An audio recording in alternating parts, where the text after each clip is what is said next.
Hello and welcome to another episode of A Fresh Perspective with Jeff Charles, where we prefer truth over narrative and principles over politics. And I'm back at you with another fire conversation, another great guest, a repeat guest. And I think this will be yet another great discussion on edumacation, because we need our education, right? Yeah. So, but before I bring him on, just want to let you know to please like this video, please share this, and subscribe. Hit that notification bell. That way you'll be notified whenever I upload a new interview, which I do every Wednesday and Friday evening at 7 o'clock Eastern. Also, another quick announcement. If you are in the Texas area, especially if you're around San Antonio, on March 11th, we are having a protest that I'm going to be speaking at.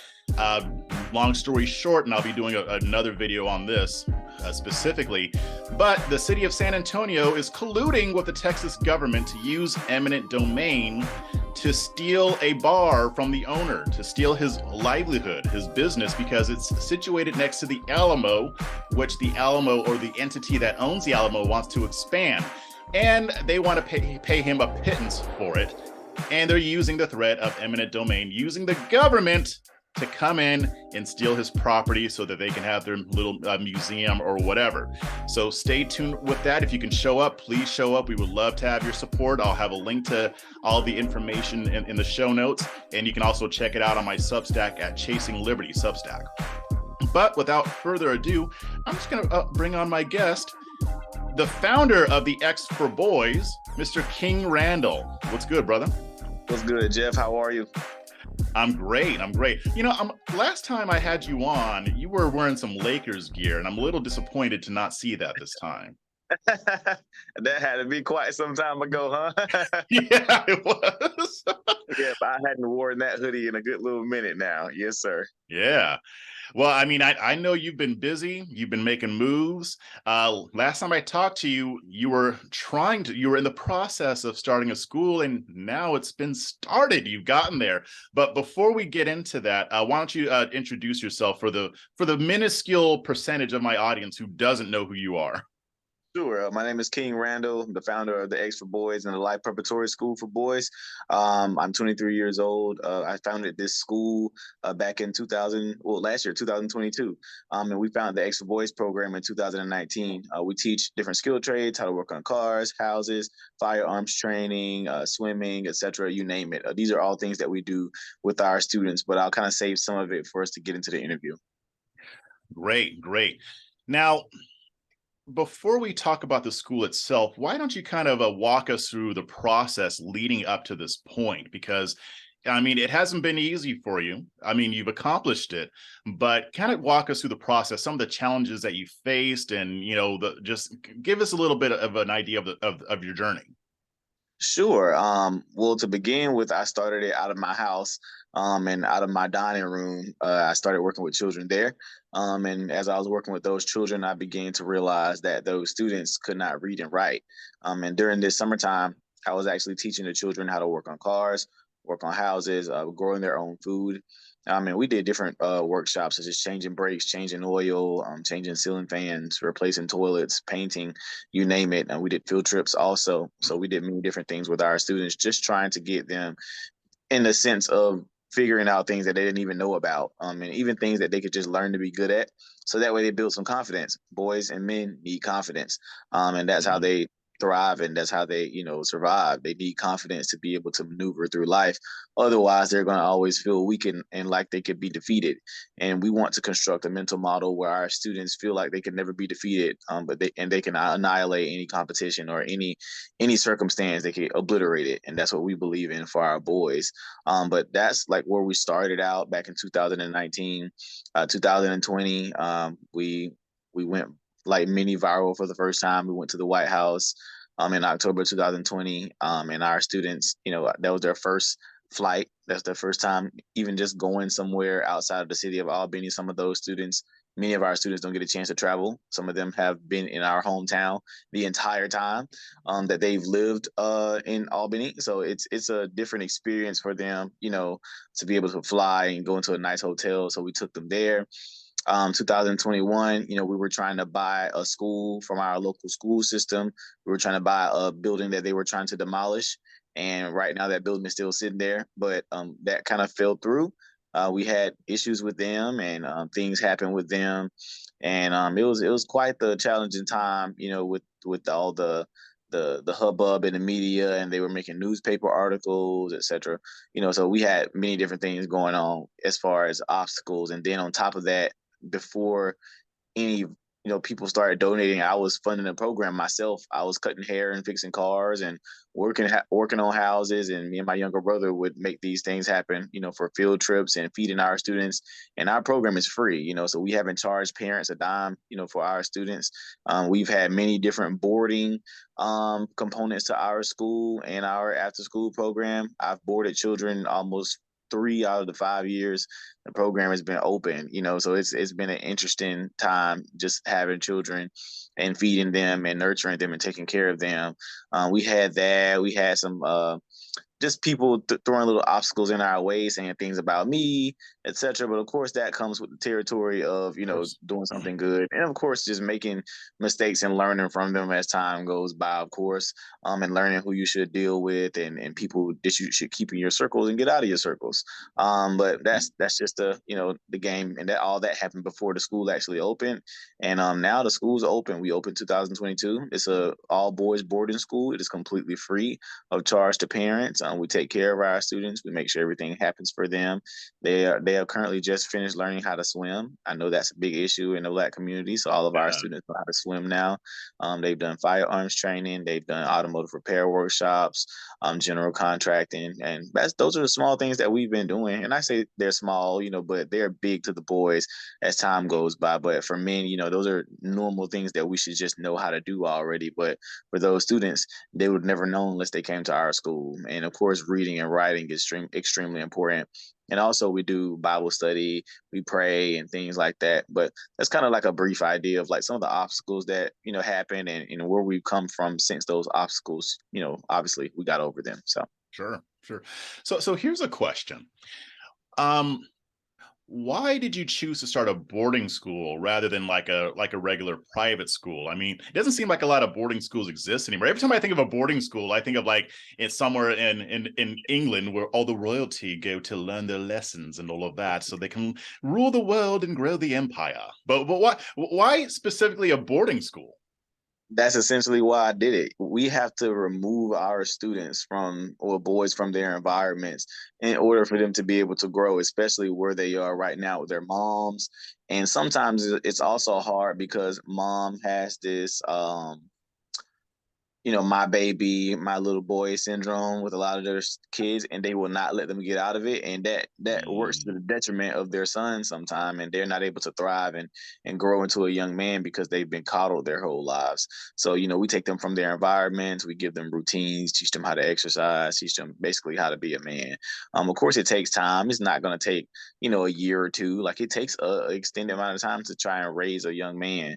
So sometimes you may not have seen a big change in him for the first year, but maybe in year 2 or year 3, you might see a significant change. But I tell the parents all the time, it took him 12, 13 years to get that way. But we have to remove them from their environments. That's why I did boarding. After I noticed the changes that the students were making from the first time I started boarding children from the juvenile court system, I knew for a fact that we had to take those children away from their homes in order for them to be able to thrive and grow. They have to get out of those bad environments that they're in. So are most of your students from the juvenile boarding system, or is it kind of a mix? Because I know either way, I mean, you're in Albany, Georgia. I mean, you and I have talked about the issues with crime and the environment overall. Are most of them from the juvenile system, or? So the school, we start out only with sixth graders. They have to be incoming sixth graders to come to the boarding school. Okay. After school program is ages 11 to 17. We do have students coming from the juvenile court system for after school. Before the school opened, yes, I was boarding students from the juvenile court system because they needed it the most. And it was just a trying time for them. But of course, when I opened the actual school and the model I have for the school, we're only able to take incoming sixth graders. We want to be able to effectively utilize their brains. They're like sponges, and we're easily able to teach 11-year-old, 12-year-old how to kind of get things together, routines, etc. versus a 15, 16, 17-year-old who kind of already has their mind made up. Mhm. We have to do a little bit more digging and a little bit more teaching and a little bit more hardballing with them versus 11, 10, 11-year-old, so that's different. So yeah, that's why we, only take sixth graders for our actual school. Okay. And it goes from sixth grade to how old? They will end school with us. They will start in sixth grade and they will end until they graduate. Yep. Great, great. So tell us about the process of getting this built, because you're in a new building now, right? Yes. So were there any challenges to getting that, or I mean, because I know the government kind of interviewed in the last one. Did you experience any of that with getting this building? No, not necessarily, because it was a private owner. We purchased this building from them. It's a former church with a school attached to it. It's about 41,000 square feet, 25 classrooms, basketball gym, the whole nine, cafeteria area. Nice. Um, but we ran into issues with the government still because um, it's like different regulations that they have as far as how the building has to be up to code and things like that. Previously, the previous occupants of the building were up to code or whatever like that, and of course, while they were up to code, most people, they don't really dig into giving people certificates of occupancy. Like they just come in, Hmm. like glaze over the building and okay, you can use it. It looks pretty safe or whatever. And I remember we had already had the building for almost a year before the school even opened, and we were doing after school there and everything. And when the school opens, I had an inspector come by, and he was like, "Hey, we got a few complaints about the school, whatever like that." I'm like, "Okay, whatever. We've been here all this time, so what?" And then we had a storm come through, and we had some like structural damages or whatever, but the building is still usable. Like it's not like, oh Hmm. my god, it's torn down or anything. Like it's totally fine to be able to use still. And we had like a couple of leaks happen, but then one day I get come to the front door and it's like 11 inspectors outside, like it's 11 people with badges Wow. outside. And they come and look through the school and they were like, "Oh, it's gonna be okay, we're just trying to see what we need you can do to make sure you up to code and blah blah blah. We're just trying to help." And then the next day I get served with some papers saying that we have to leave the premises, is not safe, and if we stay there we're subject to fines or jail time and all Wow. that stuff like that. Yeah. So then we ended up, thankfully, my mom purchased my old boyhood home that I grew up in, and we were able to turn that, thanks to X Insurance in Utah. They helped fund us. Being able to turn that home into a boarding home, so we were able to leave there and go to our boarding home. That was in November, I believe. We went there, and we had a splendid time there and getting it built up. So it's finished now, and the students, it's 9 bedrooms, 3 baths. So we've been enjoying that, and the kids have a place to be. They have a backyard and all that stuff. And then of course every day we go from there to our office building. We still had our office buildings that we purchased back in 2021. Hmm. So we've been kind of working out of our office right now as far as school and Bible study goes in the afternoons. But yeah, they came in and got us for our big building, and all the stuff, like it's so many things they said we have to do. Like we're looking at like $2-3 million worth of stuff for us to be Wow. able to just get in our facility and just use it, without being fined or anything. They were like, the only way that people could be in the building is if people are moving stuff out or moving stuff in or whatever like that. We can't just occupy the space. So they gave us all those things that we had to do. Mind you, the other people didn't have to do that. And Right. even before, when they came in, inspected our office building, even though our, like, we have little things that are against regulation for our office building, but again, they're only kind of glazing over just to make sure you got fire extinguishers or whatever. But they didn't know it was us, so we have a certificate of occupancy for that building or whatever. And after you get your first certificate of occupancy, you don't have to get inspected ever again. Like if I'm there 30 more years, they will never come inspect it again if I have a certificate of occupancy. And that's what kind of happened with the previous building. So I mean, with the building, with the previous Previous owners. owner. Yeah. Yeah, so they hadn't been inspected for God knows how long, and they were like, "Oh, you got to get a sprinkler system through the entire facility because there's a sprinkler system in the gym." They're like, "Oh, you have to get the sprinkler system through the entire facility, and the elevator has to be working, and if it's not working, you got to build a wall around it, and you got to get this fixed, you got to put this there, and there has to be a water fountain here, and blah blah blah." Like it's so much random stuff. It's ridiculous, but that's the game, and they like to play. So, but we'll make it happen. We'll make it happen anyway. Yeah. Wow. See, I didn't even know about all that. Like, it's just interesting how states will pass these regulations and they are very selective in how they enforce them. Yep. And for somebody who's doing a school for disadvantaged youth, who a lot of these people say they care about, like, you have them in the building because there's an elevator that doesn't work. I'm sure there are stairs, right? I mean, these kids don't fly to the second floor, right? So Right. It's stairs right beside the elevator. Like it's ridiculous. Yep. yeah, and see, and this is yet another reason. I'm not going to get too political with this, but I mean, this is just government in general. And what they're doing is you're trying to do something good to benefit the community that they are not doing. Yep. But if you use this building and they fine you, you don't pay it, they're going to send men with guns and badges to get you out of there under threat Yep. of violence, when all you're trying to do is have a school. So Literally. So, okay, so they're at this home now, and then also your offices. So I'm assuming that this is going to be temporary until you can get the building up to code, right? Of course. Yep, of course. Yeah. We'll make the building stuff happen eventually. I talked to somebody on the inside who's on our side, and they were saying that we can get approved to use certain parts of the building. The building is massive, it's enormous. So we could use like certain parts of the building for different things, because it's absolutely ridiculous. Even how they jacked up our light bill, for us, because our last light bill was like $7,000, and our bill had never been that high from us being in there. We had been there for almost over a year, and the bill never was over like $2,000. And we were living there from August, September, October, and November. And we left for the month of December. We weren't even there. I think we actually were gone like maybe mid-November, if I'm not mistaken. We left from the building, and I get the light bill back for December, and it was like $7,000. I'm like, how did you end up being $7,000? We haven't even been in the facility. I'm like, this is insane. I'm like, we haven't even been inside the facility, so there's no way. Everything's off. All the air conditioning units are off. All the lights are off. I'm like, how exactly is the bill of $7,000? That makes zero sense. But this is what they do to us. But here we are, and we're still gonna make it happen regardless. I don't care. I mean, you've had a lot of other challenges that you have overcome, so I have no doubt that you'll overcome this too. It's Oh just yeah. it's just ridiculous that this even has to be a challenge. But I mean, Yep. that's how things work out. I want to ask you, so the students go there for free. How do you choose which students you allow to come in? I know you already have like some parameters, like they have to be going into the 6th grade and that, but other than that, what are some other criteria that you use to choose who's going to come in?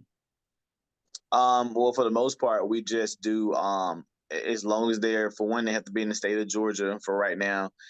They have to have not been expelled. That's only for the online platform that we use. Okay. The online platform that we use for their schooling, that's just something that they require. So no previous expulsion from the previous year, and that's it. You just have to be going into the 6th grade. Good. How many students do you have now? We have 9 students in the boarding school, and I have about 25 to 50 students in the after school program. Okay, good. What has the reaction been? I mean, now that you've opened up, like from the community or even from others, what kind of feedback are you getting?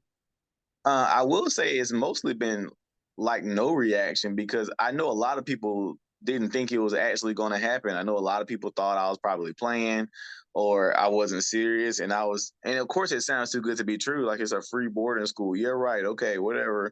But it happened. And it's just like everybody went mute. Like, that's kind of what happened. It was like, oh, he really did it. Now we got to see if it's going to survive. Like, that's where everybody is. So everybody's kind of like in this little limbo stage right now, trying to see if we're going to survive, and how everything's going to look after the first year and whatever like that. So, and we've had our challenges, definitely.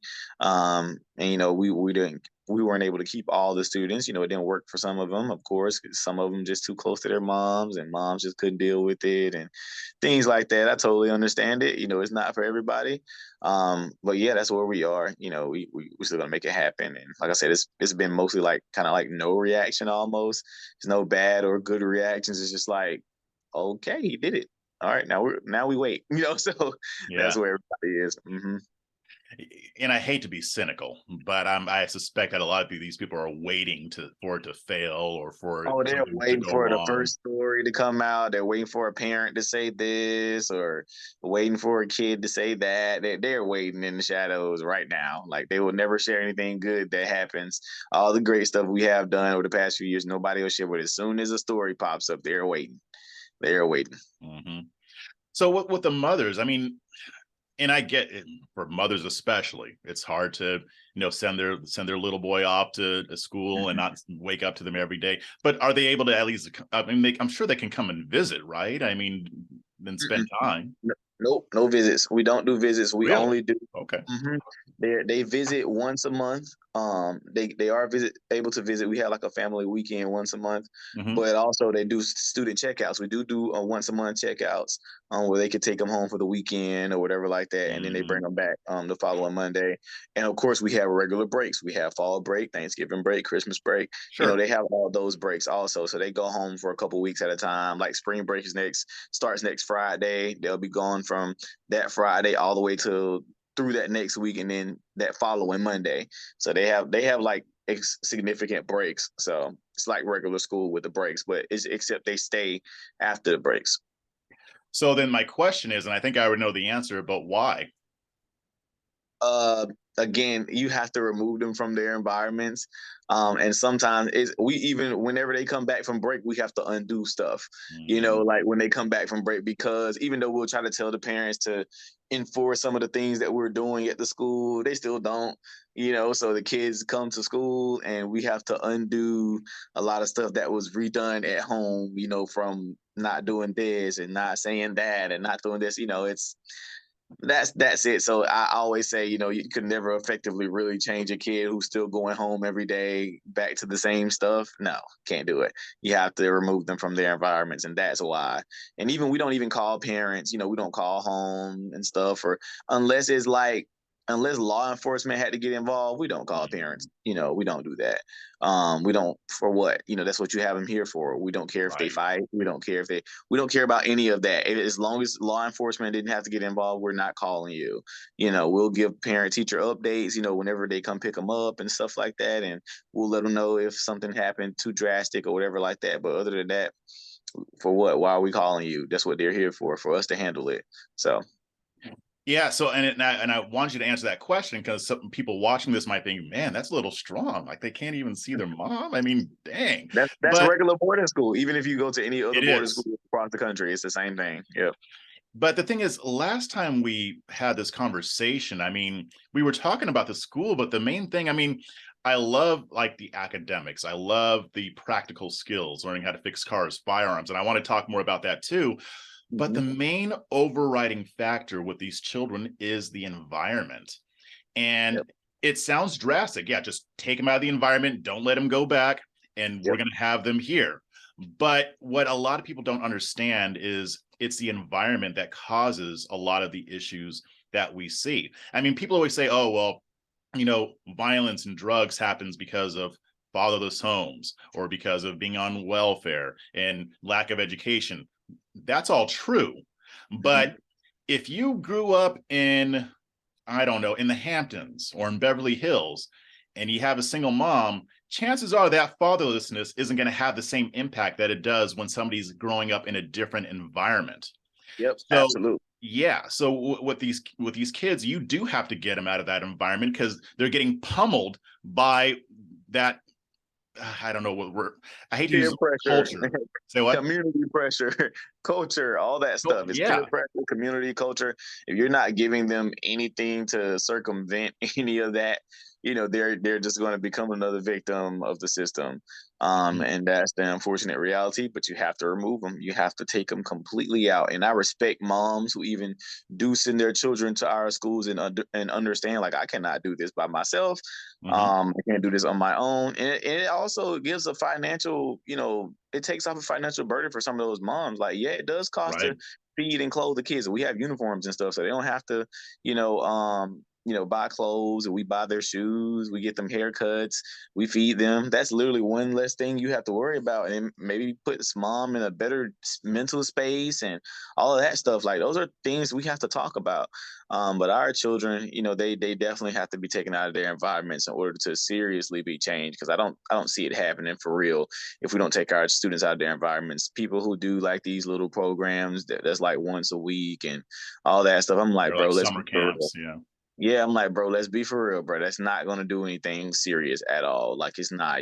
You're not gonna really affect that child, like, because they have to get away from their environments. Like, I could give you the best motivational speech in the whole world, but you still got to go home to a crackhead mom, and you still got to go home to abuse, and got to go home to molestation. My motivational speech is going to do nothing for you, So you need to Hmm. be taken out of your environment. So, I don't do just like talking at schools and stuff like that. I will, but I'm like, if I can't do anything on a consistent basis, like, because when I do go speak at schools, I do have something. I talk to the teachers. I'm like, hey, can we do something on a routine? Like, I don't want to come talk to them all the time. Can I come do some workshops? Can I do something with Right. them so we can keep the consistency? I even have a little group that I speak to, young men and boys on in our Remind group, and I send them motivational messages every day. When I get up in the Mm. morning, I go to the gym or whatever, I send them messages all throughout my day, making sure they're feeling okay, making sure they are in the right mental space, because those messages could help them every day. So I even put them in that. Like, you have to remain consistent with our kids. Can't just be in and out of their lives like everybody else. I try to remain consistent in their lives as much as I can. Yeah, and I think you hit on another issue there, consistency, and Yeah. that is important. And especially, I mean, speaking to the fatherlessness issue, if their father isn't around, but they have a Mm-hmm. school like yours, I mean, you stand in the gap for that. People like you, and I'm sure a lot of people that work at your school uh, help to fulfill the role of a father figure to these kids, and they're boys, so they need that. I'm not saying girls don't need it, but boys especially need that. Right. If they don't have their actual biological father around, other men can stand in the gap when that comes, when that situation arises. And that's the other thing that I Absolutely. like about what you're doing, because you Yeah. you are you are raising these kids. Yeah, pretty much. And we also have, our mother figures in our schools, such as our headmistress and our head instructor. They're women, but they are there to serve like mom and nurturing and caring, because they can't just have me being girl all the time. Like, they got to have, somebody to be soft with and somebody to be able to come talk to, somebody come give them a hug. Like, we have that balance there, So I think that's extremely important. And she'll cook for them and things like that, and that's what they need to see. So that's why I'm glad we have that type of environment for our students. Now, the other thing I want to talk about, because you brought up travel, and I think that's awesome. You don't hear a whole lot about that. And I know you had been talking to Ross Schumann out here in Midland, Texas, and I know you've taken the kids to other places, DC. Can you talk a bit about that? Like, why is that even important? I mean, shouldn't they be in class learning reading, writing, arithmetic? Why do they need to be globetrotting everywhere? Yeah, they do have to travel. Some of these students have never been have experienced like true culture in other places, tried different food, met different people. People look different places. People have different things they do. People have different lingo, different accents. And I believe it's important for our students to just experience that, and just to see what else is out there. Again, I've said some of our students have never traveled outside of the city of Albany, like never. They hadn't even been to Atlanta, which is only 2 hours away from where we Mm. live. And they've never been to a beach, never seen a skyscraper before. All these things are important for our kids to see.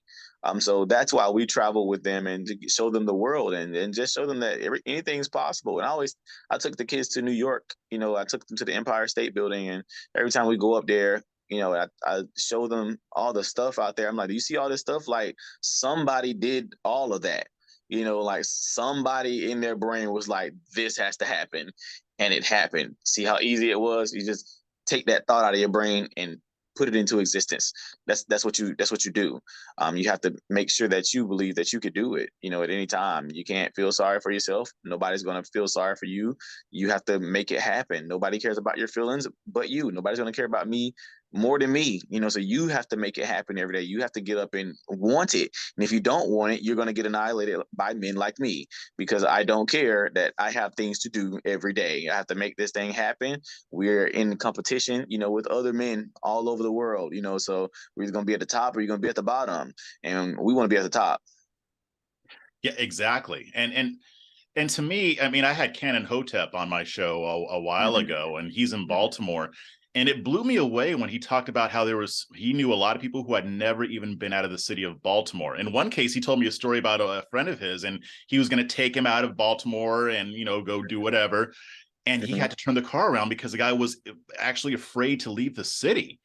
And mhm, to me, that it blew my mind because that's so foreign to me. I mean, I was raised by a single mother too, but I was at least in a position to where I could travel to other states and other mhm, cities and see stuff. I didn't travel out of the country until I was an adult, but I was still, well, actually, that's not true because we went to the Bahamas when I was a kid, so I got to see a lot of right. different things. I got to see how people live. I got to Mhm, meet a lot of different types of people, and especially growing up in Southern California, you got a real melting pot there. You meet people from all ethnicities and cultures. And the fact that a lot of these kids aren't even able to do these things, I think we underestimate, or maybe people just kind of overlook it. They're not aware of the fact that a lot of these individuals don't really leave their environments. And that's important because you have yep. to see outside of your bubble to be able to get to a different place, right? Yep, you got to see outside of your bubble. You have to experience things. Experience is the best teacher all the time. I could give you lessons all day, but unless you experience it yourself, those things are important. And even like when you look in your history books and see the Lincoln Memorial, the Washington Monument, or Mount Rushmore, or whatever, to see it with your own eyeballs, Mm-hmm. it's a different experience. And honestly, sometimes it gets a little underwhelming.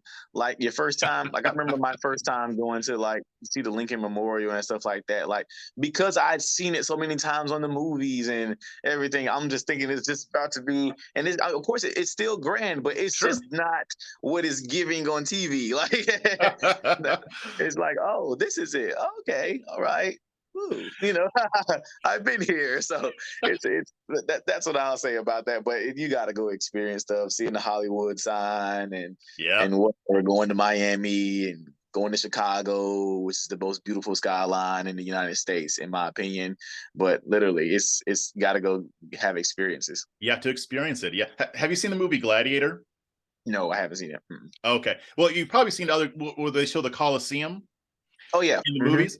Yeah. So it's just a really quick funny story. I went to Rome and I saw the Coliseum, and it's a grand structure, but it ain't nearly as big as they make it look. It was. Yeah, I mean, it's not a small structure. it's just underwhelming. Exactly. I'm like, wait, this is it? I mean, it was still awesome seeing all the inside of it, but I was like, I expected it to be bigger. But that's important. Like, you do have to experience these things. And especially for kids, especially for young Black children, I Hmm. mean, you can't just be watching it on TV. You do have to experience these things, and I think it's great that you're giving them the opportunity to do these things, or taking them to Texas to learn about the oil and gas industry and stuff like that. What Right. about what about how do I put like giving them exposure to different types of people who can come in and say, hey, this is what I do, or I'm a real estate millionaire and this is how I built my business. Are they able to meet different types of people, or Mhm. We had a company fly us out to Salt Lake City back in November. X Insurance, they flew us on their private jet out to Salt Lake City, and they private were just, jet? Okay. yeah, they put us on a private jet, and we flew with the owner and some of his children, and we got to their offices. They got offices across the United States, but these children were able to listen to him, give game about where he come from. And I always tell people, as I've grown older, they've always had this thing, oh well, white people always had it easy and stuff. And being honest, every white millionaire that I have met, every last one has always had like this get it up out of the ground story. Like every last one, even the black ones too. All of them have had a hard story. Like it was never, oh yeah, I woke up and I was rich. No, all of them like, no, I was busting tables and I was smoking crack and my parents abused me and I had nothing and I was 25 and I had 7 cents to my name. Like literally all of them had stories. Like, and that's why I always tell the boys, I'm like, if you've been through this and you've been through that, and your mom didn't want you and your dad wasn't there and this happened and that happened, congratulations, you have all the tools that you need to become a great human being. This is what God uses to make you the best. So you're not an NPC. You're being somebody awesome. You're being somebody great, and all of them are going to have stories. Jesus had a story. Everybody great has stories. It's not nothing easy. So when people are going through stuff in life, I'm like, look, bro, you obviously have a purpose. You obviously have something to do. Stop complaining. Stop being mad about it, and do something about it. Do something about it, or you're gonna die with that purpose still in your system. But you have to realize why you're going through things. Like, people like just want this comfortable American dream. I'm like, Right. if you are living that, then you have no purpose, because there are people that are just there to just work and love their family, go on vacation, go, grill on the grill every other weekend, have regular friends, smoke a cigar too, like just living regular life. That's totally fine. But there are also people who have purposes, who are not NPCs, who have things to do, who have important purposes. And I'm not saying they don't have a purpose, but that's just them. Mm-hmm. They live regular life, and it's okay. We have to have people living regular lives. Sure. But I'm not one of those guys. I don't think you're one of those guys either. You have to go make it happen. We have purposes, and some of us were just born with that fire. We have that fire, and we have to go make it happen. And that's what we're teaching our students. Yeah, and that's great. I mean, and and it is, and it's especially important for Black children living in those areas. What kind of so now that you've gotten the school started, you're in full swing now. What kind of response are you getting from the Black community, or whether it's regular Black people, or even part of the Black media or things like that? I mean, what are they saying? When they're finding out about it, they're loving it. I was just on 85 South show. We shot yesterday. And that was awesome. Those guys who are on Wild 'N Out, for people who don't know who they are, but yeah, it was a great show with them. They absolutely loved it. They want to do some stuff with the kids. I mean, it was a beautiful experience. And some other Black networks I went on, I mean, they've been all for it. They're loving what I'm trying to teach and things like that. So I'm appreciative of the response for them. And like I said, most people who hear about it, they absolutely love it. So it's just trying to get the message out. But of course, what I'm teaching is not what mainstream wants to hear. Like, yeah, it sounded cool when I was talking about it a couple of years ago, and everybody wanted me all over TV. But literally, when it happened, people was like, no, that can't happen. This is for real. This is not. We shouldn't be having this model everywhere. Because imagine if we did have this model everywhere, we'd see astronomical changes. But that's not what it's about.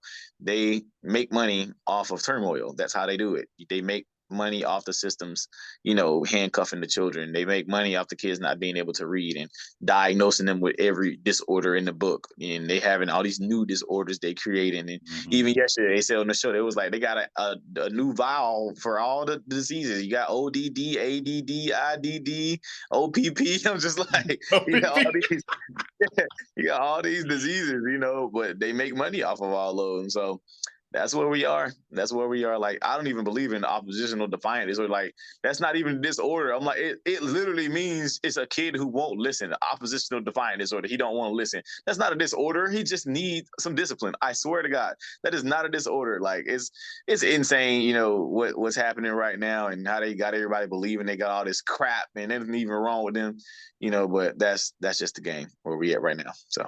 Yeah, and I think a lot of the way that we view these things are as disorders, like you said. Like I was diagnosed with ADD, and I believe that I have it, but I don't look at it as a disorder. My brain isn't disorder; it's just built different. And honestly, it has a lot of advantages. I mean, and we always focus on the weaknesses. Everybody's different. Yeah. I don't even think it's a disorder. It's just everybody's different. Like, because again, whoever created disorder, well, he doesn't act like me and the rest of these people over here. So we're just gonna say he has this, or he's just different. Like, literally, I was talking to this lady whose son has autism, and she was explaining, like, he's extremely talented and smart and blah blah. But what she's explaining, I'm like, that doesn't necessarily mean nothing's wrong with him. He's just literally different. Like, He's just she built was different. talking about.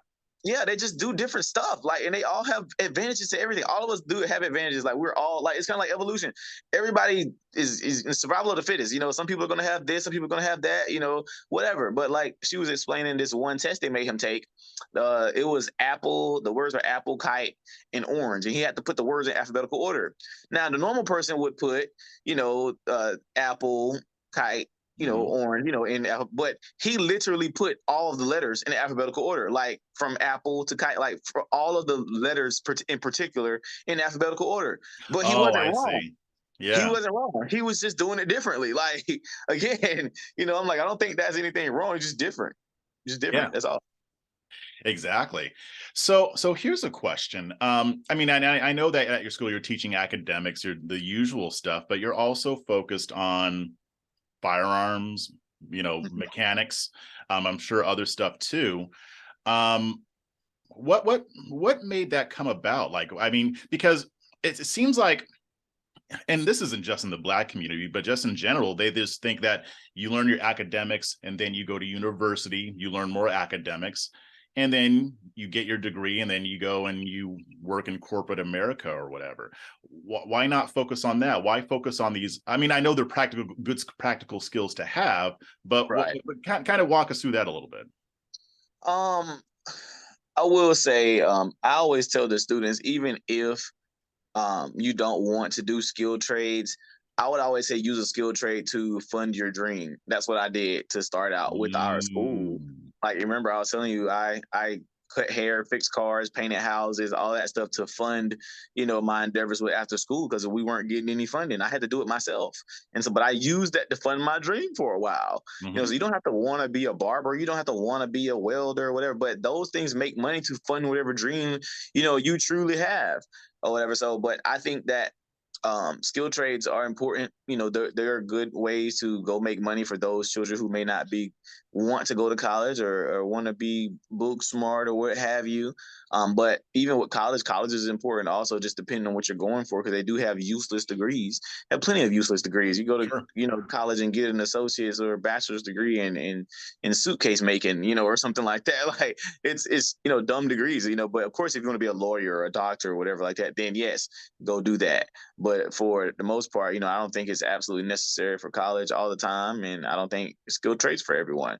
We just have to foster the environment for those students that it'll work best for them if they want to do college or if they want to do skilled trades. Both are important, but that came about from me growing up and learning how to do all those things from my stepdad, my Mhm. uncle, my grandfather, all these men that helped raise me. We learned how to do those things growing up. So And it reminds me, if you go back to the book of Acts, I mean, because people underestimate the importance of having skills and using that to fund whatever it is your mission is or your calling is. But if you yep, look at the apostles, they all had skills. Paul was a tent maker. Jesus was a carpenter. yep, Peter was a fisherman. And yep, that was normal in that culture. Like, you had to right. learn a skill. Even if that Mhm. wasn't going to be your livelihood, you still learned a skill so you can make money. People think that when they were traveling all over the world spreading the gospel, that they were just getting donations and that's how they lived. Well, yeah, some of that, but really they had their own businesses that they used to fund what they were doing. And Right. it's sad that we've gotten away from that. I even look back in the past, like I was always a great writer. I wish I would have had the wisdom to see, you know what, maybe I can focus more on writing and making money that way, and then I can go on to do whatever it is I need to do. I mean, I am Yep. now, but still. So I think that is important, again, especially for Black children.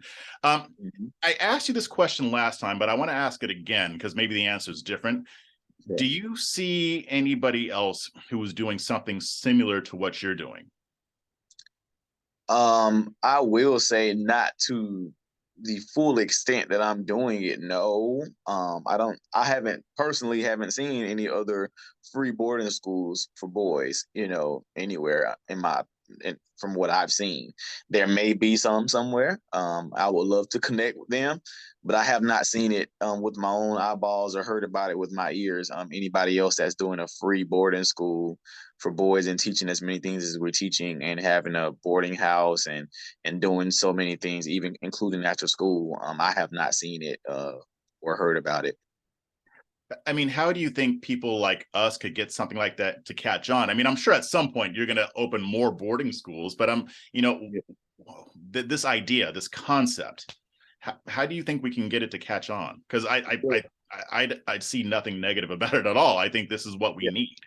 Village. It's all in village. I tell people all the time the easiest way to get this started is to find other like-minded people like you in your area and you all collaborate and do it together. And that's what'll work best, because if people are like, oh, I work, I'm like, but yeah, you have at least 1 to 2 days off. On your day off, you could teach all of those kids math. And on Tuesday, when Miss Julie's off, all the kids can go to Miss Julia's house and Miss Julia will cook and everybody will, do social studies. And then on Wednesday, when Miss Catherine or Mr. Bob is out, out of work, on his day off, he could teach, all the kids such and such while all the other parents are at work. Like, you have to make it work. You have to want it. I said it all the time. Right. People will make 1,000 excuses why they can't do it there. I had no excuses to give. I just did it. I don't have any like crazy little blueprint or anything like that. I just did it, and I did what works best for me. But you just get out here and make it happen and go rub elbows with the right people and people who will help you, financially and things like that. And you could make it happen. And those people are out there, and use social media to your advantage. Social media is a good thing to use as far as trying to market and show people what's going on. People always want to see something good happening, so you share what you're doing, and those things will come into fruition. But you just have to want to do it. You have to want it. Seriously. You have to do something, because it doesn't even have to be having a boarding school outright. Start off small. I started off just doing after school and teaching kids how to read twice a week, and then it grew from there. So just do what you can. I think that especially right now, people are more open to that, especially from a liberty perspective. In the liberty community, you have a lot of people talking about homeschooling, but they're not all just schooling their children at home. A lot of people are doing homeschooling co-ops, where a community of families get together and they basically have their own school. And Donnie and I, we did a Twitter Spaces on this a while ago, and we had some people on who do this. So the idea is already there. It's just, I think more people need to understand it. And with people growing more disillusioned with the public school system, I think there's something here. I think that the time for it is hot right now. And I wanted to ask, I know this is still new, but so you don't have any students who have graduated high school yet, right? In my after school program, I do. I've had 2 students graduate high school in my after school program, and I'll have more next year. And I think when that happens, and when those students go on to be successful, that's going to be yet something else that can help this catch on. Because now you can point to something to say, yeah, they went through our program and now they're killing it. They're doing this and that, and yada, yada, yada. There will be a lot of stories that will come out of that. So I'm really excited about that. But we're running out of time. Last question. So we're in March of 2023 right now. What is it that you need to get to the next level, or to the next milestone?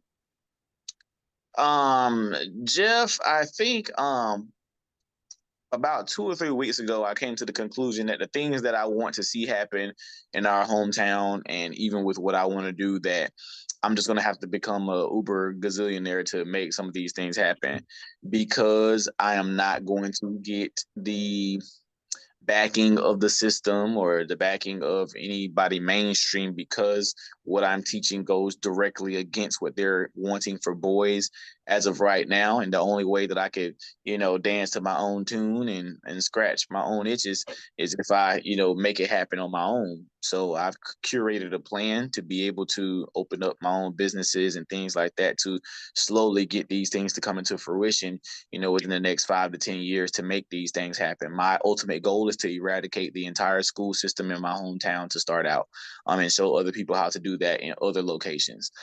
So that way, my language right now.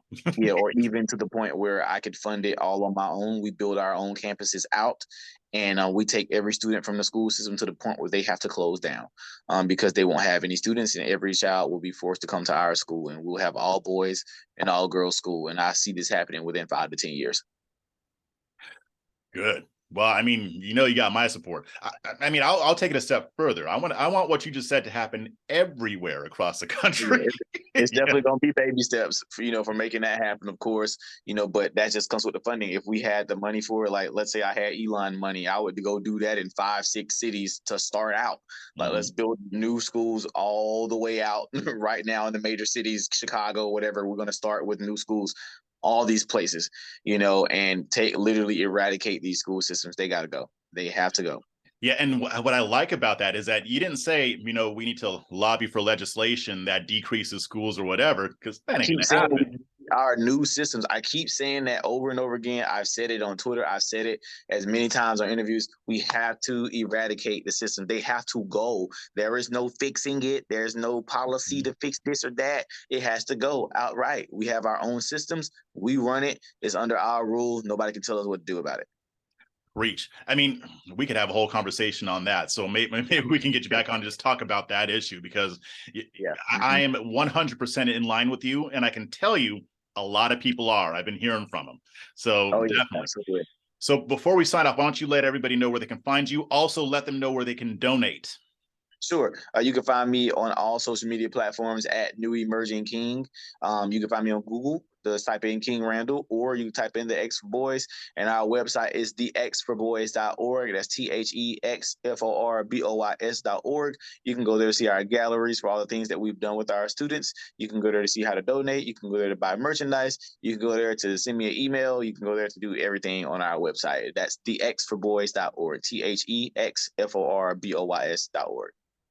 Awesome. The X for Boys. Thanks for joining the program, brother. All right. Appreciate it, Jeff. Thanks so much.